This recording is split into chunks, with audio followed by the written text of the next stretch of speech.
Bom dia, turma! Tudo bom com vocês? Na aula de ontem, nós aprendemos sobre os tipos de gráficos. Nós vimos que eles servem para a organização de dados de determinadas pesquisas para que facilite a nossa visualização. A gente viu que existem cinco tipos diferentes: o gráfico de barras ou colunas, pictograma, barras duplas ou colunas duplas, gráficos de linhas e gráficos de setores. São os tipos de gráficos mais utilizados em pesquisas comumente feitas. Para que a gente estabeleça esse nosso conhecimento, vamos corrigir os exercícios que foi para vocês resolverem em casa, que começam na página 170 do livro de vocês. Abram o livro e acompanhem comigo. Livro aberto na página 170, vamos começar a nossa correção. A primeira questão da nossa atividade diz o seguinte: de acordo com as informações apresentadas anteriormente, ou seja, informações que nós vimos na aula de ontem, tá? Responda. Letra A. No Brasil, em 2016, que tipo de internet, banda larga fixa ou móvel, que tem referência ao gráfico que nós vimos, o terceiro tipo, que é o tipo de acesso à internet dos brasileiros, o gráfico de barras duplas ou colunas duplas, tá? Predominava na região sudeste e na região centro-oeste.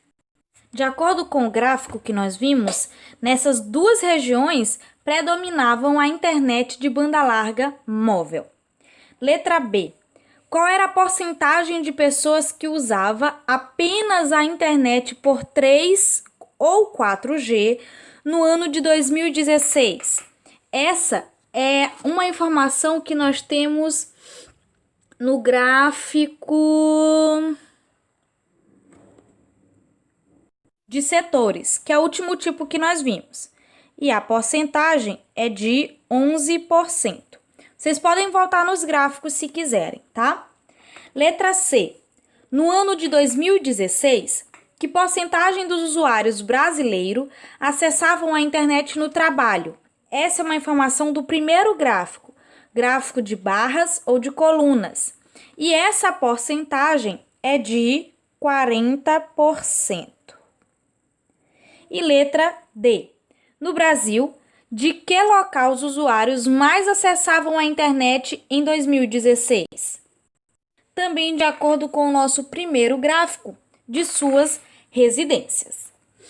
Vamos então evoluir na nossa atividade. A segunda questão diz o seguinte: ao vencer o torneio de Roland Garros em 2017, o espanhol Rafael Nadal tornou-se o primeiro tenista da história a ganhar 10 títulos no mesmo torneio do Grand Slam. Grand Slam, como são conhecidos os 4 principais torneios de tênis do mundo: Aberto da Austrália, Roland Garros, Wimbledon e Aberto dos Estados Unidos. Essa informação tá aqui do lado para vocês, ó, aqui em azul, tá bom? Para que vocês não tenham dúvida do que nós estamos falando. Observe no pictograma a pontuação dos 5 tenistas que mais venceram esse conjunto de torneios em 2017. Então, a gente tem aqui, ó, um gráfico de pictograma. Na linha da vertical, nós temos a pontuação, que vai de 1.000 a 6.000. E na horizontal, nós temos os nomes dos tenistas, tá bom? Quem mais fez foi Rafael Nadal, com 5.380 pontos, e quem menos fez foi Kevin Anderson, com 1.560. A letra A quer saber o seguinte: como a imagem que está sendo usada para apresentar e comparar... Qual é a imagem, e como é que ela está sendo usada para representar e comparar os valores apresentados no pictograma? A imagem que foi usada nesse pictograma é a de um troféu. Então, cada um desses troféus representa as pontuações dos jogadores. E como é que a gente percebe essa representação? Os troféus estão preenchidos de uma cor amarelo mais forte. Quanto mais preenchido, quanto mais cheio, mais pontos o jogador fez. Letra B. Qual é a diferença entre a pontuação dos tenistas Rafael Nadal e Roger Federer? Então, vamos lá. A pontuação de Rafael Nadal é 5.380. Isso aqui é um 5, tá? Menos a pontuação de Roger, que é 4.660. Efetuando essa subtração, temos como resultado 1.020 pontos, que é a diferença de pontos entre eles dois, certo? Terceira questão agora. Considere as informações do gráfico ao lado. Responda as questões. O gráfico que nós temos é um gráfico de linha ou de coluna. Ele trata sobre passageiros que embarcaram e desembarcaram em aeroportos brasileiros entre os anos de 2012 e 2016. Percebam que na linha da vertical nós temos os anos. Na linha da horizontal, a quantidade de pessoas em milhões, que vai de 0 a 150 milhões. Letra A. De quantos milhões foi o aumento de passageiros de 2012 para 2015? Em 2012, nós tínhamos 100 milhões de passageiros. Em 2015, 117,8 milhões. Fazendo essa subtração, nós teremos como resultado 17,8. Então, entre os anos de 2012 e 2015, houve um aumento de 17,8 milhões de passageiros desembarcando nos aeroportos brasileiros. Letra B.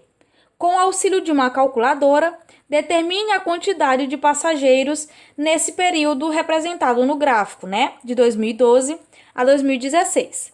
Basta somar todas as quantidades e o resultado será 553,6 milhões de passageiros. Isso, claro, nesse intervalo que está disposto aí.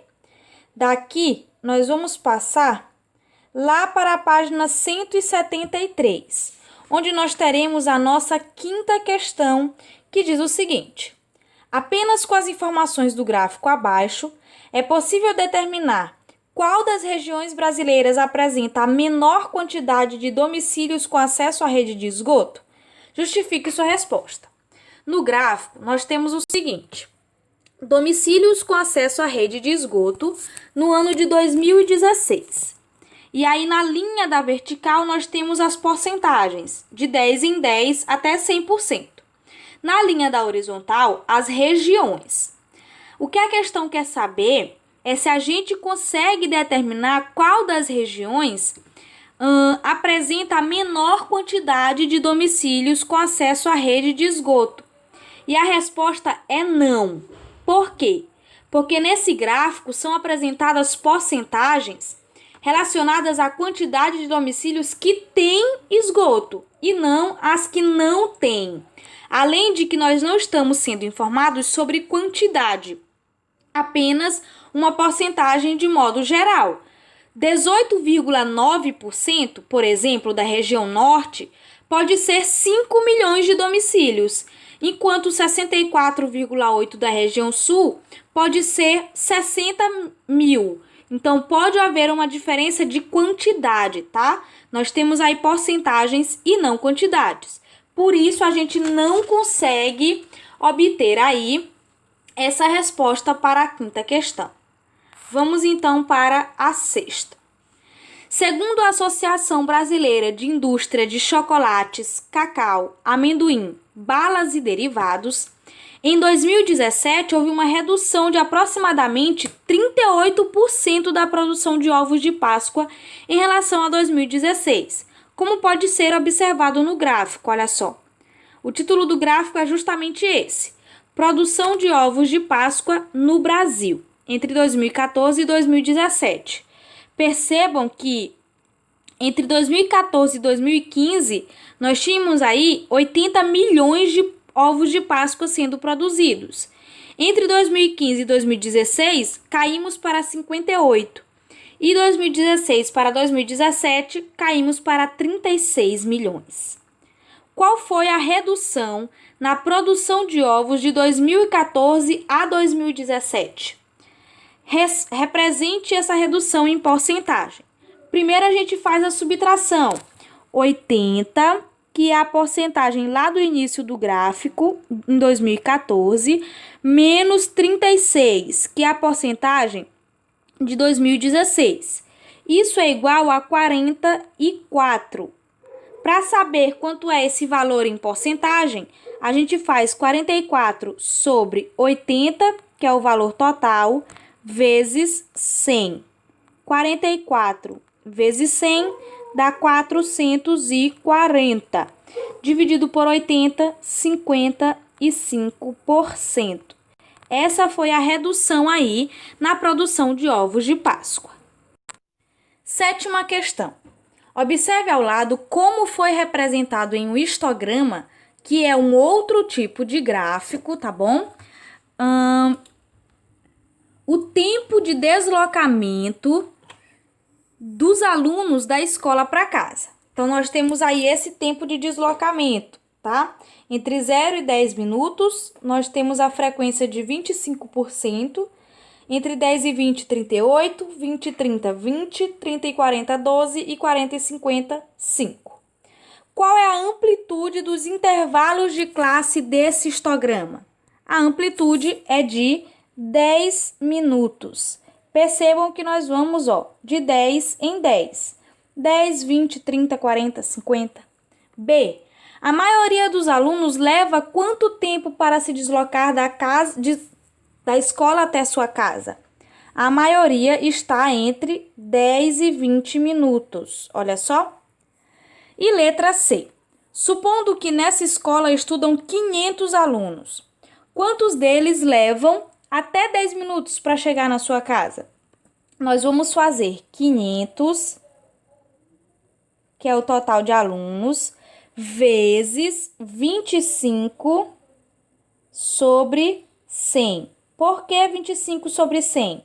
Porque nós temos que a porcentagem de alunos que leva 10 minutos é de 25%. 25 vezes 500 dividido por 100 é igual a 125 alunos. E quantos levam 30 ou mais minutos? Vocês podem perceber que essa quantidade é de 12%. Fazendo o mesmo cálculo, 500 vezes 12 sobre 100 é igual a 85 alunos. Certo? Vamos então à nossa oitava e última questão. O histograma a seguir apresenta faixas salariais dos funcionários de uma pequena empresa.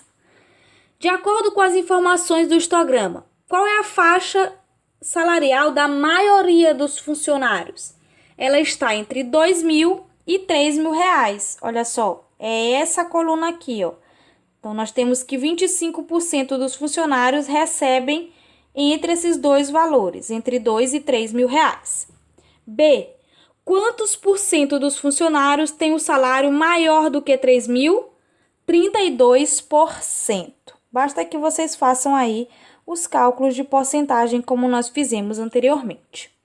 Com isso, a gente encerra a nossa aula de hoje. Qualquer dúvida, entre em contato e até amanhã.